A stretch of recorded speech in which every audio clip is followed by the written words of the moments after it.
I am making this video because I know we need to have a drastic change in how we do youth soccer coaching. And I've made this video to give you some perspective on why we as coaches need to change our priorities from training professionals, making as many professionals as we can, and making the ability of our players the most important thing, as opposed to creating an environment where they can learn skills that will help them off the soccer field, no matter what career they end up choosing in the future.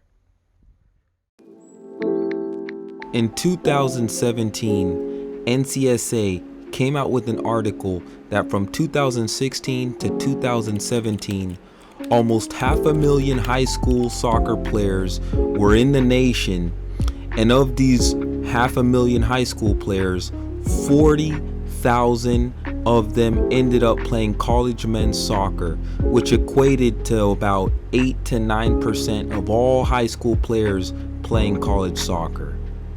I decided to drop an illustration so you can get a better idea of how this looks like. If you have a team of 11 players, one of them will play college soccer and neither of the others will. Of course, there are exceptions, and some higher level club teams have players where almost all players play college soccer. However, that is the exception. And even though that is a high amount, I will be explaining further in the process the probability of a player going pro. According to multiple sources, anywhere from 40 to 45,000 players end up playing in college soccer in any given year. 90 players of all these college players are drafted to the MLS. This equates to well under 1% of all college players.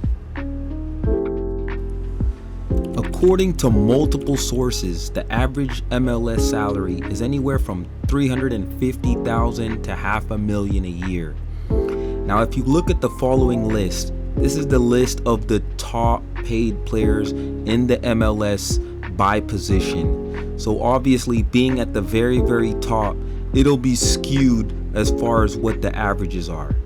If we take a look closer, according to The Athletic, Atlanta has a yearly team payout of salaries of a little over $20 million. $2.2 million of this goes to a player who's not even playing at Atlanta in the current season and is playing abroad. One of the players, Josef Martinez, calculates for $4.1 million of this 21 to 22 million salary that they pay all players on their team. So again, looking at these average salaries a little bit closer, it kind of gives you an idea how a couple or a few players who make a lot of money can offset the actual average of what the other players are making on the team.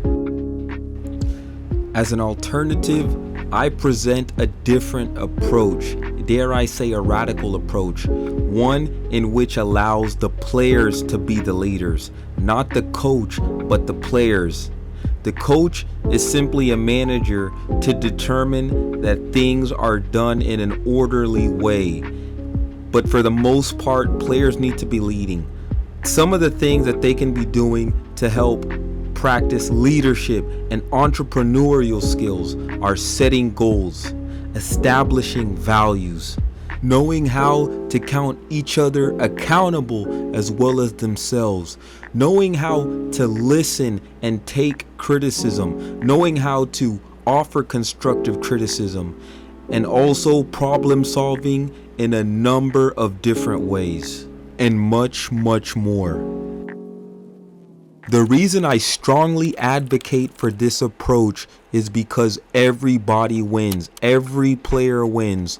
Throughout all the years that a player spends in this game of soccer, he or she can honestly say that throughout all the years, they learn skills that help them in life no matter what avenue they took, no matter what career they took, no matter what area or field that they studied in or did not study in. The whole point of being a coach is a teacher, and it is our responsibility as coaches to use these years not to focus on how many professional players we can create or how good their shooting can be or how good their dribbling can be.